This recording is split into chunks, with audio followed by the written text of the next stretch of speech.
Nos quedamos en Brasil. Aquí la imagen de Inácio Lula da Silva asume mañana su tercer mandato como presidente del vecino país. No estará Bolsonaro para justamente concretar la sucesión. Está en Brasil. El hasta ahora presidente justamente de Brasil está en los Estados Unidos. Viajó a la ciudad de Orlando. Los primeros testimonios de lo que será mañana la asunción de Inácio Lula da Silva.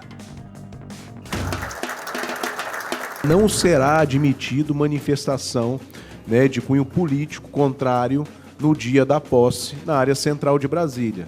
Confirmadas 56 delegações, sendo aproximadamente 25 chefes de Estado, de governo, vice-presidentes, presidentes, né? E mais algumas delegações com chanceleres, ministros, chefes de poderes de outros países que estão chegando. A Polícia Federal empregou agora cerca de 7.000 policiais, já estão sendo empregados nessa operação.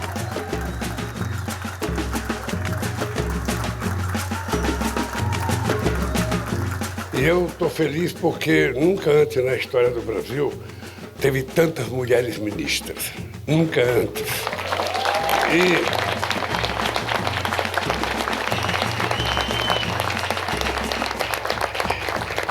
Estou feliz porque nunca antes na história do Brasil nós tivemos uma indígena ministra dos povos indígenas. Eu quero que vocês façam parte da história política desse país, de um momento em que nós tivemos a coragem de assumir o Brasil numa situação extremamente delicada. Um Brasil que foi destruído em muitas das coisas que nós fizemos, quase tudo na área social foi desmontado. Todo mundo está convidado para a posse. Por favor, domingo esteja aí, que não vai ter barulho, não vai ter... Sabe? Não fique preocupado com barulho. Não fique. Quem perdeu as eleições, fique quietinho. E quem ganhou tem o direito de fazer uma grande festa popular aquí en Brasilia. Lo decíamos recién, Bolsonaro ya se encuentra en los Estados Unidos, se encuentra en la ciudad de Orlando, pero antes de partir rumbo a los Estados Unidos, en Brasil, de esta manera se despedía de su presidencia. Este es su testimonio. Qualquer medida de força sempre é uma reação. Você tem que sempre buscar o diálogo para resolver as coisas. Você não pode dar um soco na mesa e não se discute mais esse assunto. Isso tudo trouxe aí uma massa de pessoas para as ruas, protestando. Desde o dia seguinte do resultado das eleições. E essa massa, atrás de segurança, foi para os quartéis. Eu não participei desse movimento. Eu me recolhi, porque eu acreditava e acredito ainda que fez a coisa certa, de não falar sobre o assunto para não tumultuar mais ainda. O Brasil não vai se acabar dia 1º de janeiro. Não vai se acabar 1º de janeiro, o nosso Brasil. Temos aí 30 dias pela frente que o parlamento está de recesso. O parlamento que volta 1º de fevereiro é um parlamento mais conservador, mais de direita, menos dependente do poder executivo. Rápidamente lo que será el gabinete de Inácio Lula da Silva a partir de mañana, lo estará acompañando en esta gestión 37, son los ministerios. Aquí algunos nombres, por ejemplo Costa, jefe de gabinete, Vieira, canciller, Fernando Haddad, el ministro de Hacienda, ministro de Economía, el vicepresidente Gerardo Alckmin, Ministerio de Desarrollo e Industria y Comercio. En minutos con el entrevistado que ya está en nuestro estudio, le estaremos consultando sobre esta cuestión, que el vicepresidente también ocupa un ministerio importante como es el de Desarrollo de Industria y Comercio. Bueno, y sigue en el Ministerio de Defensa, Ministro de Justicia. Bueno, hay que destacar también que es una cuestión interesante que por primera vez hay un Ministerio de Asuntos Indígenas, incorporación en este gabinete de 37 ministerios que a partir de mañana comienzan a escribir una nueva historia de Brasil. Seguimos repitiendo y reiterando algunos nombres importantes del gabinete. Muchas mujeres también conforman el gabinete de Inácio Lula da Silva. Reiteramos, son 37 ministerios, seguimos repasando, bueno, quiénes estarán. Por ejemplo, Simona Tebet, de Ministerio de Planificación, es uno de los temas centrales. Marina Silva, con algunas diferencias en su momento, con Inácio Lula da Silva, ahora reconciliados, ocupará el Ministerio de Medio Ambiente. Bueno, hasta aquí parte de lo que serán los ministros que acompañarán en la gestión a partir de mañana a Inácio Lula da Silva. Hablamos de un invitado, ya está en nuestro estudio, Félix Taylor, y la ficha de este invitado de este sábado, que estaremos en minutos ya mismo hablando del presente y futuro de Inácio Lula da Silva, presente y futuro de Brasil. A ver. Nuestro invitado de hoy es Amílcar Salas Oroño. Él es doctor en Ciencias Sociales por la Universidad de Buenos Aires, licenciado en Ciencia Política por la Universidad de Buenos Aires y magíster en Ciencia Política por la Universidad de San Pablo. Profesor en varias universidades nacionales, investigador del Instituto de Estudios de América Latina y el Caribe por la UBA, y publicó en 2012 el libro Ideología y Democracia, Intelectuales, Partidos Políticos y Representación Partidaria en Argentina y Brasil, 1980 al 2003. Bien, Amílcar, gracias por venir, un placer. Gracias por la invitación. Bueno, hay mucha expectativa, lógicamente, por la asunción mañana de 1 de enero. Es una tradición en Brasil que el presidente asume el 1 de enero. En este caso estamos hablando de Inácio Lula da Silva, su tercer mandato. A ver, desafíos varios. ¿Con qué Brasil, Amílcar, se encuentra o se va a encontrar a partir de mañana Inácio Lula da Silva? Bueno, ha sido interesante la transición, ¿no? Lo que fue desde la victoria el 30 de octubre hasta mañana, sí. Porque que es algo medio particular de Brasil. Hay una ley especial que regula esa transición política. Exacto. Entre la salida, digamos, cómo los ministros tienen que dar cuenta a los que van a asumir los cargos. Entonces se fueron conociendo cosas y las realidades son muy negativas, ¿no? No lo ha querido plantear así Lula en las conferencias y eso, pero va a haber que trabajar mucho, y por eso también la composición del ministerio, más allá de esta ampliación en el número, eran 37. De 23 que termina Bolsonaro, 37 ministerios, sobre todo para poner personas que estén capacitadas en una gestión, como dice Lula, que hay que empezar ya el día 2, ¿no? Claro. Ese es un poco la conclusión de lo que vieron los equipos de transición y un poco las necesidades urgentes que tiene Brasil, ¿no? Estas necesidades urgentes que tiene Brasil pasa por lo social, pasa por lo económico, ¿por dónde pasa? Pasa por lo social, pasa por lo económico y quizás un poco, Lula lo ha repetido varias veces, el lema del Brasil, el lema del gobierno de Lula es unión y reunificación, ¿no? Tratar de mejorar la calidad democrática también, claro, ¿no? Por eso siempre insistió, este es un frente amplio democrático, aquí hay que insistir en volver a conectar a la ciudadanía con el sistema político, que se separaron bastante en el último tiempo, forzadamente por Bolsonaro, ¿no? Que fue parte de su estrategia, ¿no? Fue parte de su estrategia. Entonces Lula va a insistir bastante con esto de, bueno, reunificar el país, otro pacto federativo, otra relación con los gobernadores, otra relación con la cultura democrática, con el voto, las urnas que Bolsonaro, ¿no?, despreció tanto. Amílcar, justamente esto que vos hablás de empezar a empatizar lo que es la política y lo que son los ciudadanos, ¿verdad? ¿El mensaje ya lo está dando con este gabinete, Lula? En parte sí. Por supuesto que las expectativas, ¿no?, que se generaron fueron muchas, y se mira con lupa, digamos, el gabinete, y se puede decir, bueno, es un gabinete que incorpora sectores que incluso estuvieron en el juicio político a Dilma, y que acompañaron al gobierno de Bolsonaro. Por ejemplo, el MDB va a tener 3 ministerios, un importante que es el de comunicación, pero y otros partidos que también han sido funcionales a Bolsonaro estarán participando del gobierno de los 37 ministerios. Pero Y aquí viene estas condiciones que quiere crear Lula para poder salir adelante ya mismo, ¿no? No tener bloqueos en el Congreso, no tener bloqueos ejecutivos para realizar los presupuestos, porque es importante dar un nuevo, digamos, tipo de relación del Poder Ejecutivo frente a los problemas sociales. Yo creo que Lula insiste mucho con que ahora viene una etapa de gestión en contra de lo que fue Bolsonaro. Uh-huh. Bueno, recién nombrabas el Congreso de Brasil, era la próxima pregunta, obviamente. Como todo presidente que asume un nuevo mandato, la relación con el Congreso no es importante, es importantísima, ¿verdad? Que apoyen los proyectos de leyes que envía el gobierno, que presentan justamente legisladores que integran el partido de Lula o aliados. Digo, ¿de qué manera vos pensás que va a ser esta relación de ida y vuelta y el trabajo con el Congreso? Dentro del gabinete va a haber 9 partidos con representación, ¿no? Que no son exactamente los mismos que los que acompañaron en la alianza electoral, ¿no? Es decir, Lula tuvo que sumar otros partidos, ¿no?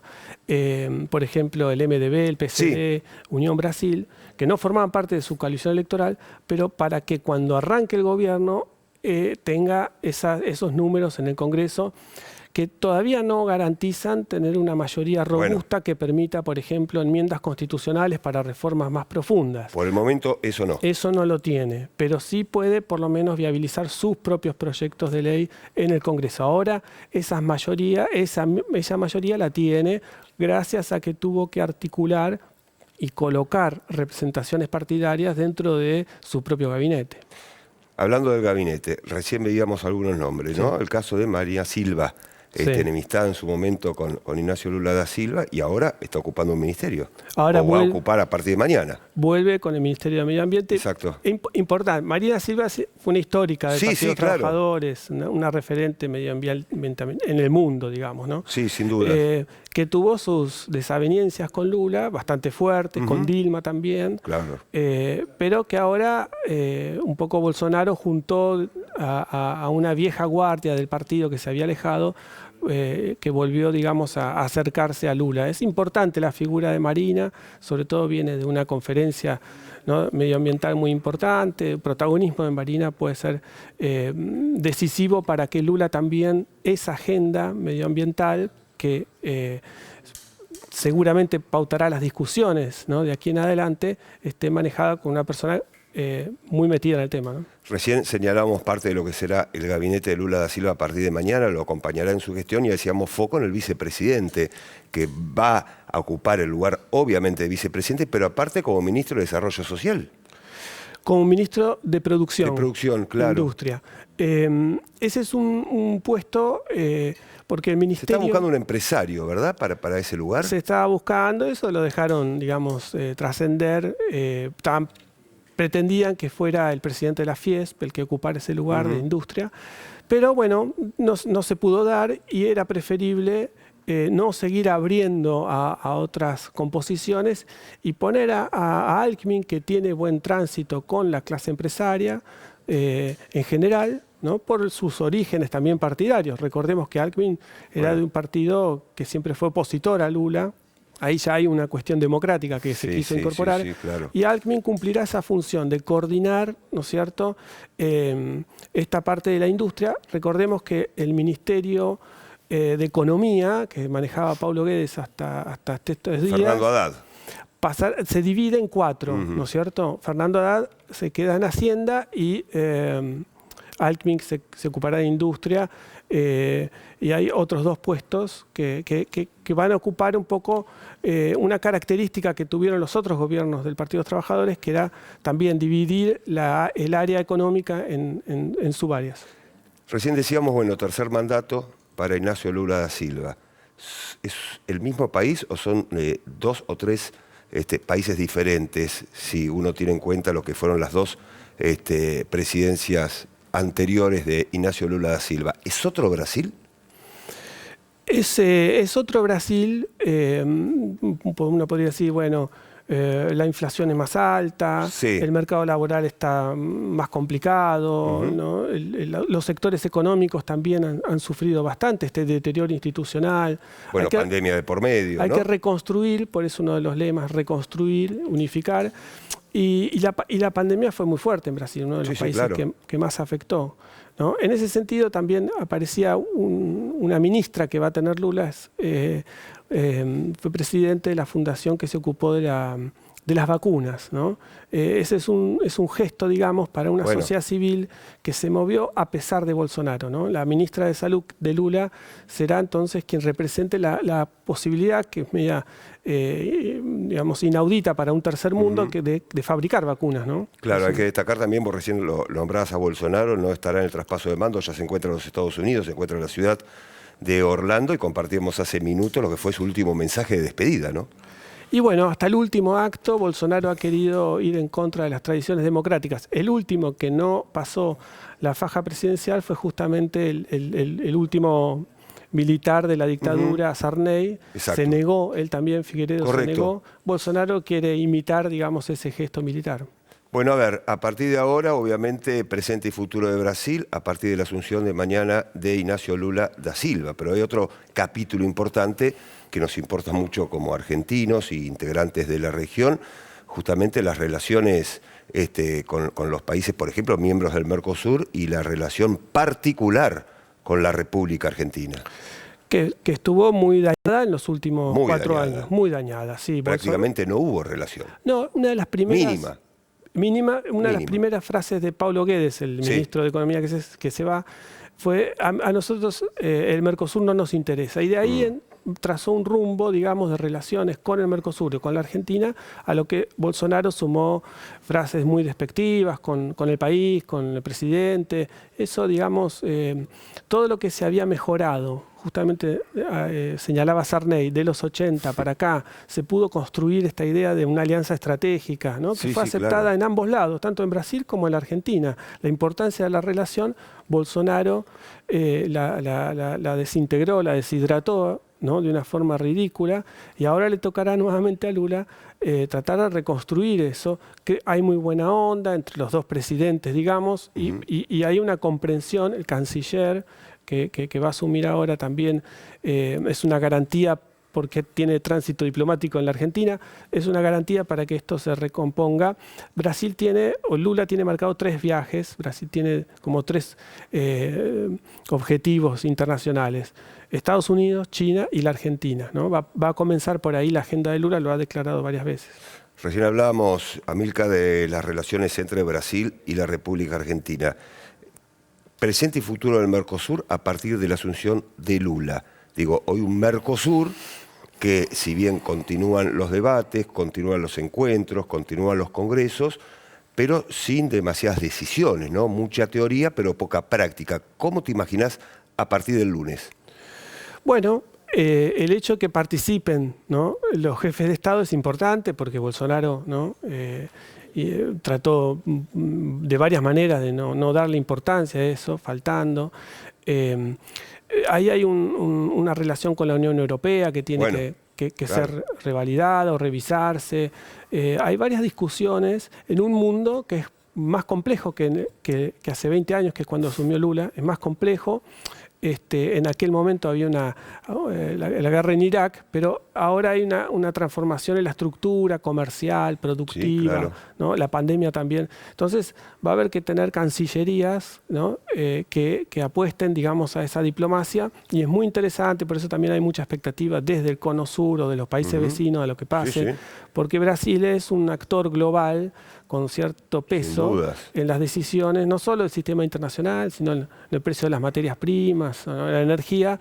Entonces, una buena relación con sus vecinos, con esa periferia capitalista, incluso puede acercar a la Argentina no solo a remodelar el Mercosur, sino también, quién sabe, el ingreso a los BRICS, ¿no? Claro, bueno, objetivo de máxima, ¿verdad? Lógicamente se ha hablado mucho, por el momento no se ha concretado. Amilcar, antes de comenzar esta charla, fuera de cámara, hablamos de Ignacio Lula da Silva como hombre, como político, como sindicalista y como hombre que estuvo preso ¿verdad? Que estuvo preso, que sale de prisión, que encara una campaña electoral y que la gana, y que mañana está asumiendo nuevamente su tercer mandato. ¿Cómo lo ves a Lula? Sí, es un personaje de la historia brasileña, eso es indudable, y latinoamericana también, ¿no? Él estuvo 2 veces en prisión, la última vez por unas causas cuyas fueron anuladas las causas, digamos, claro. no solo las sentencias. Y con una particularidad, digamos, más allá del récord que significa un tercer mandato, ¿no? Nadie logró eso en Brasil. Él también tenía una vida política sindical, ¿no? Se hizo conocido así y, digamos, internacionalmente se hizo conocido así. Después vino su etapa política propiamente como presidente. A los 77 años, ¿no? Bueno, hay que subrayarlo. Es decir, más de medio siglo participando activamente en la vida política brasileña, con las repercusiones que ha tenido, ¿no es cierto?, para la región y mundiales, porque también Lula es muy conocido en todo el planeta, ¿no? Sí, tal cual. Bueno, lo charlábamos antes, ¿no? Se lo comparaba siempre con, por ejemplo, Wałęsa. Con Wałęsa, entre otros dirigentes importantes. Sí, pero como siguió, porque Wałęsa se quedó. Exacto, Lula siguió, claro, esa es la diferencia. Claro, se volvió una figura reconocida en Medio Oriente, en África, ¿no? Que es donde también llevó su diplomacia cuando le tocó gobernar en los 2 mandatos previos. Bueno, mañana entonces comienza a escribirse seguramente una historia muy diferente en Brasil, con la asunción de Ignacio Lula da Silva, y como dijo quien estará asumiendo la presidencia mañana, el propio Ignacio Lula da Silva, el trabajo fuerte comienza el lunes 2 de enero. Nos ponemos todos a trabajar en pos de mejorar Brasil y las relaciones entre la política y la sociedad, que hoy están un poco divorciadas. Generar las expectativas, ¿no? para que la sociedad brasileña acompañe, ¿no es cierto? Porque no va a ser sencillo. Para nada. Reordenar las cuentas, ¿no? Poner en funcionamiento nuevos ministerios, ¿no? Nuevas modalidades, ver bien. Sobre todo, Bolsonaro deja muy desintegrado el país, ¿no? Con regiones que votaron muy a favor de Lula, claro, ¿no? Claro. Y otras que no lo fueron, digamos. ¿Cómo volver a conectar? En eso, la figura de Lula, con ese peso histórico, esa densidad política, quizás sea la que apuesta, digamos, ¿no? Un poco su propia biografía la apuesta a que le salga bien este tercer mandato. Amílcar, gracias por haber venido, un placer. Gracias por la invitación. Gracias por estos minutos, sabemos que estás con mucho trabajo, lógicamente la asunción mañana del presidente de Brasil, nos tiene a todos trabajando y mucho. Gracias, Amílcar. A vos. Bien, primera pausa, Félix Taylor. Este es el tema que estaremos analizando en minutos.